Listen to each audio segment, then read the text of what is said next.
ٹھیک ہے، اب کیا ہوتا ہے کہ یہاں سے جو ہے نماز جنازہ شروع ہوتی ہے۔ اب نماز جنازہ کے اندر کچھ اتنی زیادہ اسپیشل چیزیں موجود نہیں ہیں، اتنی زیادہ اس کے اندر الگ چیزیں موجود نہیں ہیں، ملتی جلتی ہی نماز جنازہ کے اندر چیزیں ہیں جو نماز کے اندر پڑھی جاتی ہیں۔ عام طور پہ آپ نماز کے اندر سبحانک اللہم، جسے ثنا کہا جاتا ہے اور عام زبان کے اندر اس کو لوگ سبحانہ کے نام سے جانتے ہیں، وہ پڑھتے ہیں۔ آپ پڑھتے ہیں سبحانک اللہم وبحمدک وتبارک اسمک وتعالی جدک ولا الہ غیرک، آپ یہ پڑھتے ہیں۔ لیکن نماز جنازہ کے اندر آپ کو یہ پڑھنا ہے سبحانک اللہم وبحمدک وتبارک اسمک وتعالی جدک وجل ثناؤک ولا الہ غیرک، صرف یہ ایک لفظ بلتی ہوتا ہے اس کے اندر، ٹھیک ہے۔ لیکن اگر کوئی صاحب ایسے ہیں کہ جن سے یہ لفظ نکل ہی نہیں رہا، تو وہ عام طور پر جو نماز کے اندر پڑھتے ہیں سبحانہ وہی پڑھ سکتے ہیں، ٹھیک ہے۔ لیکن نماز جنازہ کو سیکھنے کی کوشش کریں۔ سیکھنے کی کوشش کیوں کرنا چاہیے وہ بھی میں آگے بتاؤں گا آپ کو، لیکن اس کے بعد آپ نے دیکھا ہوگا کہ جب یہ پورا ہو جاتا ہے تو پھر امام صاحب کہتے ہیں اللہ اکبر۔ اب اللہ اکبر جب کہا جاتا ہے تو بہت سارے لوگوں کو ہم نے بھی دیکھا ہے، آپ نے بھی دیکھا ہوگا کہ وہ اپنا چہرہ ایسے کر کے اوپر اٹھا لیتے ہیں، اللہ اکبر۔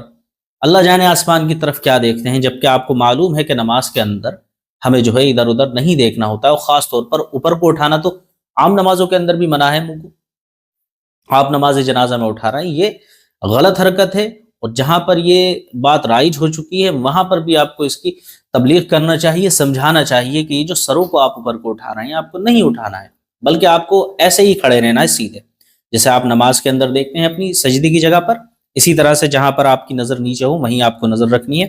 امام صاحب کہیں اللہ اکبر تو بس آپ کو پیچھے ہلکے سے کہہ دینا ہے اللہ اکبر، ٹھیک ہے۔ اس کے بعد میں پھر آتا ہے درود شریف۔ درود شریف آپ نماز کے اندر تو پڑھتے ہی ہیں، اللہم صلی علی محمد وعلی آل محمد کما صلیت علی ابراہیم وعلی آل ابراہیم انک حمید مجید۔ اسی طرح آپ پڑھتے ہیں اللہم بارک علی محمد وعلی آل محمد کما بارکت علی ابراہیم وعلی آل ابراہیم انک حمید مجید۔ یہ آپ کا ہوتا ہے نماز والا درود شریف جو آپ اتحیات کے اندر روزانہ پڑھتے ہیں۔ لیکن نماز جنازہ کے اندر تھوڑا سارا چینج ہے، وہ چینج کیا ہے وہ بھی میں آپ کو پڑھ کے بتا دیتا ہوں۔ نماز جنازہ میں جب پہلی تکبیر کے بعد میں یہ دوسری تکبیر بھی ہو جاتی ہے تب آپ کو درود شریف پڑھنا ہوتا ہے۔ پہلی تکبیر وہ ہو گئی جب آپ نے کانوں تک ہاتھ اٹھا کر اپنی ناف پر باندھ لیے، اس کے بعد دوسری تکبیر کب ہوگی جب آپ نے ثنا پڑھ لیا، تو اب دوسری تکبیر جس میں آپ کو چہرہ اوپر نہیں اٹھانا ہے، ساتھ ہی ساتھ بس اللہ اکبر کہہ کے نیچے کو ہی اپنا فیس رکھنا ہے۔ اب آپ کو پڑھنا ہے درود شریف۔ نماز جنازہ میں جو درود شریف پڑھا جاتا ہے وہ ہوتا ہے اللہم صلی علی محمد وعلی آل محمد کما صلیت وسلمت وبارکت ورحمت وترحمت علی ابراہیم وعلی آل ابراہیم انک حمید مجید، ٹھیک ہے۔ یہ نماز جنازہ میں پڑھا جاتا ہے، جس میں تھوڑی سی چینجز ہیں، آپ نے دیکھا ہوگا پڑھ کر اس کو سمجھ لیا ہوگا کہ کتنا چھوٹا سا اس کے اندر چینجز موجود ہیں۔ اگر آپ سے یہ والا نہیں آتا تو آپ وہی والا درود شریف جو نماز میں پڑھتے ہیں پڑھ سکتے ہیں، لیکن ہاں نماز جنازہ کو پڑھنے کی کوشش کریں۔ کتنی آسانیاں موجود ہیں آپ کے پاس کہ آپ سے یہ والا درود شریف نہیں آ رہا تو آپ وہی پڑھ لیں، لیکن پڑھیں۔ نماز جنازہ کیوں پڑھنی چاہیے وہ بھی میں آپ کو بتاؤں گا، اور کون سی ایسی عظیم نعمت ہے اللہ رب العزت کی جس سے آپ محروم رہ جاتے ہیں میں وہ بھی آپ کو بتاؤں گا۔ اسی کے ساتھ پھر امام صاحب تکبیر کہتے ہیں اللہ اکبر، پھر آپ کو چہرہ نہیں اٹھانا ہے، بالکل وہیں رکھنا ہے، ٹھیک ہے۔ اور ساتھ ہی ساتھ اس کے بعد میں دعا شروع ہوتی ہے۔ دیکھیں نماز جنازہ کے اندر یہاں تک تو سیم رہتی ہے ساری نمازیں، آخر میں آ کر نابالغ اور بالغ کے اندر فرق آ جاتا ہے۔ نابالغ جو ہوتا ہے اس میں لڑکے کی دعا الگ ہے اور لڑکی کی دعا الگ ہے، وہ بھی میں آپ کو لکھی ہوئی بھی دکھا دوں گا یہاں پر اسکرین پر۔ لیکن بالغ جو جنازے ہوا کرتے ہیں ان کی دعا سیم ہوا کرتی ہے۔ وہ کیا ہوا کرتی ہے؟ اللہ اکبر کہہ کے اب دعا شروع ہوتی ہے، اللہم اغفر لی حینا و میتنا و شاہدنا و غائبنا و صغیرنا و کبیرنا و ذکرنا و انسانا، اللہم من احییتہ منا فاحیی علی الاسلام ومن توفیتہ منا فتوفہ علی الایمان۔ بس یہاں تک ہوتی ہے۔ اس کے بعد آپ کو اللہ اکبر کہنا ہے، ٹھیک ہے۔ اللہ اکبر کہنے کے بعد اب سلام پھیرنے کی باری آتی ہے۔ تو آپ نے اکثر یہ دیکھا ہوگا کہ سلام پھیرتے وقت لوگ کیا کرتے ہیں، السلام علیکم ورحمۃ اللہ ایک ہاتھ چھوڑ دیا، السلام علیکم ورحمۃ اللہ دوسرا ہاتھ چھوڑ دیا۔ تو اس طرح نہیں کرنا چاہیے۔ جبکہ آپ نے یہ پڑھ دیا، دعا ختم ہو گئی آپ کی، اور آپ نے اللہ اکبر کہہ دیا، تو اب سلام پھیرتے وقت ہی جیسے آپ پہلا سلام پھیرنے جا رہے ہیں تو دونوں ہاتھوں کو چھوڑ دیں، چھوڑنے کے بعد آپ اس طرف سلام پھیر دیں اور اس طرف سلام پھیر دیں، ٹھیک ہے؟ تو یہ ہو گئی آپ کی نماز جنازہ مکمل۔ اب اگر کسی سے یہ دعا بھی نہیں آتی تو اس کو کیا کرنا چاہیے؟ پہلے تو اسے نماز جنازہ سیکھنے کی کوشش کرنا چاہیے، ہر حال میں نماز جنازہ اس کو سیکھنا چاہیے، اور جب تک آپ سے نہیں آ رہی ہے اور آپ کے سامنے جنازے گزر رہے ہیں، میتیں ہو رہی ہیں اور آپ ثواب کمانا چاہ رہے ہیں، اس کے باوجود بھی صرف یہ سوچ کر کہ بھائی مجھ سے آتی نہیں تو میں پڑھ کے کیا کروں گا، تو آپ کے لیے پھر ایک آفر ہے۔ اس وقت جہاں آپ نے یہ دعا پڑھی ہے، سارے لوگوں نے یہ دعا پڑھی ہے، اور آپ سے جو ایک دعا ہے یعنی سورہ فاتحہ جس کو دیکھا جائے تو اس کے اندر دعائیں ہی موجود ہیں، آپ کو سورہ فاتحہ پڑھنی ہے، جہاں یہ آخری والی تکبیر کہی ہے، آخری سے پہلی سلام پھیرنے سے پہلے والی، جس میں یہ دعا میں نے پوری پڑھ کے سنائی ہے آپ کو، اللہم اغفر لی والی، اس جگہ پر آپ سورہ فاتحہ پڑھ سکتے ہیں۔ اب پڑھ کے دیکھ سکتے ہیں، الحمد للہ رب العالمین الرحمن الرحیم مالک یوم الدین ایاک نعبد و ایاک نستعین اہدنا الصراط المستقیم صراط الذین انعمت علیہم غیر المغضوب علیہم ولا الضالین۔ اتنی ہی لمبی وہ سورت ہے، جو وہ دعا ہے جو میں نے پڑھ کے سنائی، اور اتنی ہی لمبی یہ سورت ہے۔ جتنی دیر میں وہ لوگ وہ دعا پڑھیں گے آپ سورہ فاتحہ پڑھ کے فارغ ہو جائیں گے، ساتھ ہی ساتھ آپ کی نماز جنازہ بھی مکمل ہو جائے گی۔ لیکن یہ جب تک ہے جب تک آپ سے نماز جنازہ پوری یاد نہیں ہو رہی ہے، جب آپ کی نماز جنازہ یاد ہو جائے تو آپ کو نماز جنازہ ہی پڑھنی ہے جیسے پڑھنا چاہیے۔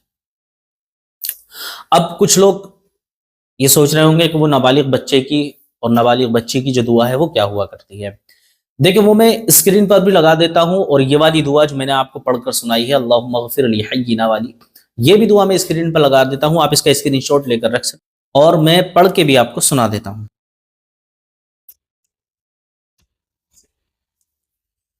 دیکھیں نابالغ لڑکے کی دعا، ایک تو یہ اوپر والی آپ کو دکھ رہی ہوگی اللہم اغفر لی حینا، یہ تو وہی دعا ہے جو بالغ مرد اور عورت کے لیے سیم سیم پڑھی جاتی ہے۔ اسی کے ساتھ نابالغ لڑکے کی دعا، جیسے آپ دیکھیں کہ چھوٹا بچہ ہے، نابالغ ہے اور وہ لڑکا ہے، تو اس کے لیے دعا پڑھی جاتی ہے اللہم اجعلہ لنا فرطا واجعلہ لنا اجرا وزخرا واجعلہ لنا شافعا ومشفعا، ٹھیک ہے؟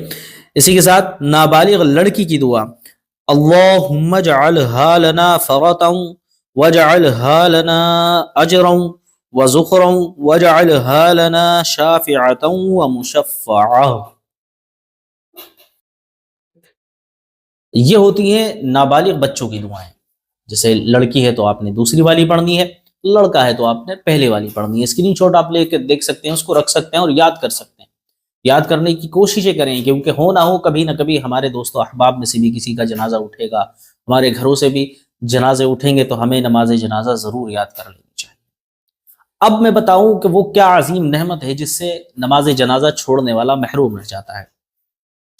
نبی کریم صلی اللہ تعالی علیہ وسلم نے ارشاد فرمایا کہ کوئی شخص اگر یہ ارادہ کرے کہ کسی کے جنازے میں شریک ہو، اور وہ یہ دل کے اندر ارادہ کر لے کہ وہ نماز جنازہ بھی پڑھے گا اور ساتھ ہی ساتھ میت کو قبر تک پہنچا کر آئے گا، یعنی تدفین میں بھی شامل ہوگا، تو نبی کریم صلی اللہ تعالی علیہ وسلم نے ارشاد فرمایا کہ ایسا شخص جو نماز جنازہ پڑھے اور میت کے ساتھ تدفین میں بھی شامل ہو تو اسے 2 قرات کا ثواب دیا جائے گا۔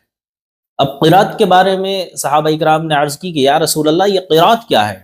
تو نبی کریم صلی اللہ تعالی علیہ وسلم نے ارشاد فرمایا قرات ایک احد پہاڑ کی برابر چیز ہے، سمجھ رہے ہیں؟ ایک قرات احد پہاڑ کی برابر ہے۔ اب احد پہاڑی کے بارے میں لوگ جانتے ہوں گے، جو حج یا عمرہ کرنے گئے ہوں گے، جنہوں نے دیکھا ہوگا، اللہ ہمارے بھی نصیبوں کو کبھی کھول دے کہ ہم بھی اس پاک دیار میں حاضر ہو سکیں اور اپنے پروردگار عالم کے محبوب یعنی نبی کریم صلی اللہ تعالی علیہ وسلم کی بارگاہ میں حاضر ہو کر ہم بھی درود و سلام کا نذرانہ پیش کر پائیں۔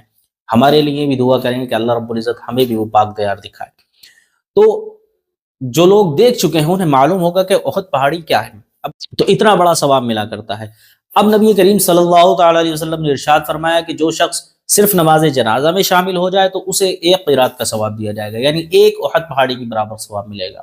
اسی طرح آپ سمجھ سکتے ہیں کہ جس نے نماز جنازہ چھوڑی تو 1 قرات اس کو ختم ہو گئی، جبکہ وہ شامل آخر تک ہو رہے ہیں۔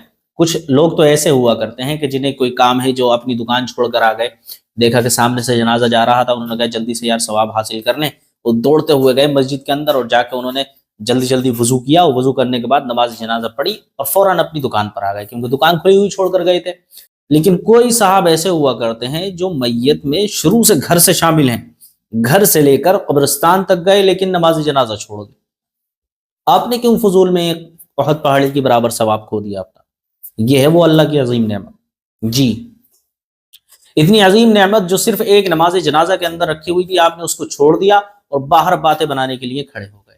اب دھیان رکھیں کہ باتیں بنانا، اور خاص طور پر ایسی جگہ کہ جہاں اور مسلمان بھائی آپ کے اپنے مرحوم کے لیے جو ہے اصالہ ثواب کر رہے ہیں، دعا کر رہے ہیں، آپ باہر کھڑے ہوئے باتیں کر رہے ہیں، تو آپ یہاں پر کون سا والا کام کر رہے ہیں؟ ظاہر بات ہے، آپ نے سنا ہوگا کہ جب پرانے دور کے اندر نبی کریم کے سامنے صحابہ کرام اور نبی کریم صلی اللہ تعالی علیہ وسلم نمازیں پڑھا کرتے تھے، تو باہر سے کھڑا ہوا کون لوگ ہوا کرتے تھے؟ وہ جو گروپ ہوا کرتا تھا، وہ کن لوگوں کا گروپ ہوا کرتا تھا؟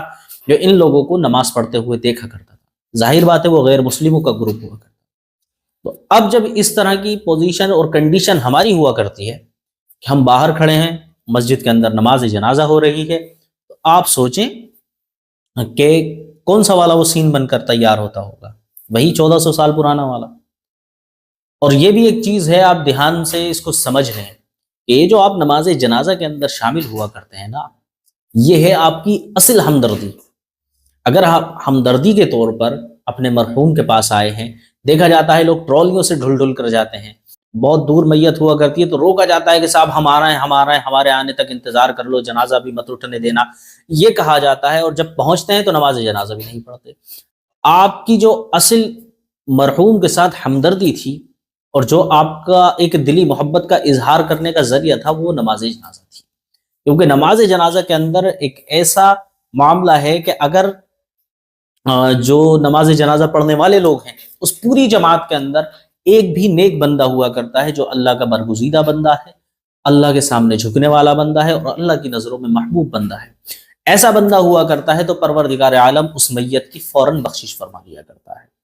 اب اسی صورت ایک اور حساب اس کے اندر رکھا ہوا ہے کہ اگر جنازہ جو ہے جس صاحب کا انتقال ہوا ہے وہ نیک سیرت ہیں، وہ نیک اعمال کیے ہوئے گئے ہیں اس دنیا سے، اور نیکی کی حالت میں گئے ہیں، ایمان کی حالت میں گئے ہیں، اور اللہ رب العزت نے ان کی مغفرت فرما دی ہے، تو اب یہ جو پیچھے پوری جماعت نماز پڑھ رہی ہوتی ہے، اس تمام جماعت کی بھی بخشش ہو جایا کرتی ہے۔ تو آپ دیکھیں کہ نماز جنازہ کے اندر ہمیں کتنے زیادہ فائدے حاصل ہونے والے ہیں، تو ان فائدوں کو چھوڑ کر دنیاوی باتوں میں لگنا یہ بالکل فضول سی بات ہے۔ امید کرتا ہوں کہ آج کا ویڈیو آپ کو خوب پسند آیا ہوگا۔ اگر ویڈیو پسند آیا ہو تو ویڈیو کو لائک کریں، دوستوں کے ساتھ شیئر کریں، اور چینل کو سبسکرائب کرنا نہ بھولیں۔ السلام علیکم ورحمۃ اللہ وبرکاتہ۔